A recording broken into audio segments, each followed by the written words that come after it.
Garbage free city 5-സ്റ്റാർ പദവിക്കായി തിരക്കിട്ട പ്രവൃത്തികൾ നടത്തി തൃശൂർ കോർപ്പറേഷൻ ഇല്ലാത്ത കണക്ക് കാട്ടി സൂത്രത്തിൽ പദവി നേടാനുള്ള ശ്രമമാണ് ഭരണസമിതി നടത്തുന്നതെന്ന് പ്രതിപക്ഷം ആരോപിച്ചു. വിവിധ അജണ്ടകളുമായി ചേർന്ന കോർപ്പറേഷൻ കൗൺസിൽ യോഗത്തിലാണ് ഗാർബേജ് ഫ്രീ സിറ്റി 5-സ്റ്റാർ പദവി സംബന്ധിച്ച ചർച്ച നടന്നത്. സീറോ വേസ്റ്റ് കോർപ്പറേഷൻ പദ്ധതിയുടെ ഭാഗമായി പൊതു ഇടങ്ങളിൽ ഗാർഡനിംഗ്, ചുമർ ചിത്രങ്ങൾ ഉൾപ്പെടെയുള്ള നഗര സൗന്ദര്യവൽക്കരണം, പൊതുശൗചാലയം, കാനശുചീകരണം, മാലിന്യ സംസ്കരണം അടക്കമുള്ള വിവിധ പ്രവൃത്തികളാണ് കോർപ്പറേഷൻ ഡിവിഷനുകൾ തോറും നടത്തിവരുന്നത്. കേന്ദ്ര സംഘം നടത്തുന്ന പരിശോധനയ്ക്ക് മുൻപായി ഈ പ്രവൃത്തികൾ പൂർത്തീകരിക്കാനാണ് ശ്രമം.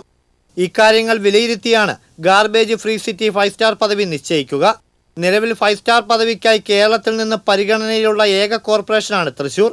അതേസമയം ഇല്ലാത്ത കണക്ക് പെരുപ്പിച്ച് കാണിച്ച് തിടുക്കത്തിൽ 5-സ്റ്റാർ പദവിയിലേക്ക് കുറുക്ക് വഴിയിൽ പോകുകയാണ് ഭരണസമിതിയെന്ന് പ്രതിപക്ഷം ആരോപിച്ചു. മാലിന്യ ശേഖരണമടക്കം കൃത്യമായി നടത്തിയിട്ടില്ല എന്ന് ഓഡിറ്റ് റിപ്പോർട്ട് നിലനിൽക്കെയാണ് ഈ സൂത്രപ്പണിയും തെറ്റിദ്ധരിപ്പിക്കലും. ആരോഗ്യ സ്റ്റാൻഡിംഗ് കമ്മിറ്റി പരാജയമാണെന്നും പ്രതിപക്ഷ നേതാവ് രാജൻ ജെ. കുറ്റപ്പെടുത്തി.